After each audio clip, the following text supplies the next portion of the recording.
আল্লাহ তাআলা ১২টি জিনিসকে লুকিয়ে রেখেছেন ১২টি স্থানে। আল্লাহ তাআলা বলেন, আমি বহুমূল্যবান জিনিস মানুষের চোখের সামনে রেখেছি, কিন্তু মানুষ সেগুলো খোঁজে ভুল পথে, ভুল জায়গায়। ১, আমি দ্বীন ইসলামকে রেখেছি ক্ষুধা, দারিদ্র্য ও ধৈর্যের ভেতরে, কিন্তু মানুষ তা খোঁজে উদরপূর্তি ও দুনিয়ার আরাম আয়েশে।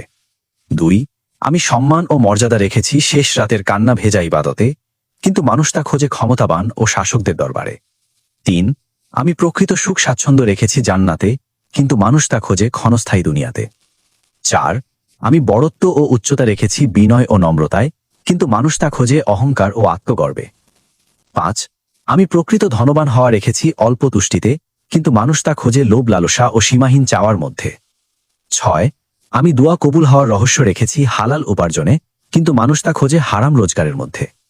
৭, আমি শান্ত হৃদয় রেখেছি আল্লাহ জিকিরে, কিন্তু মানুষ তা খোঁজে গান, নেশা ও ভোগ বিলাসে। ৮, আমি পাপমুক্ত জীবন রেখেছি চোখ ও অন্তরের হেফাজতে, কিন্তু মানুষ তা খোঁজে অবাধ স্বাধীনতায়। ৯, আমি সফলতা রেখেছি তাকওয়া ও আমলে, কিন্তু মানুষ তা খোঁজে চালাকিতে ও ধোঁকায়। ১০, আমি আফিয়াত ও নিরাপত্তা রেখেছি সুন্নাহর অনুসরণে, কিন্তু মানুষ তা খোঁজে মানুষের বানানো নিয়মে। ১১, আমি মুক্তি রেখেছি তওবা ও অনুশোচনায়, কিন্তু মানুষ তা খোঁজে অজুহাত ও আত্মপক্ষ সমর্থনে। ১২, আমি জীবনের বরকত রেখেছি বাবা মায়ের খেদমতে, কিন্তু মানুষ তা খোঁজে সম্পদ ও পদমর্যাদায়। হে আল্লাহ, আপনি আমাদের চোখ খুলে দিন।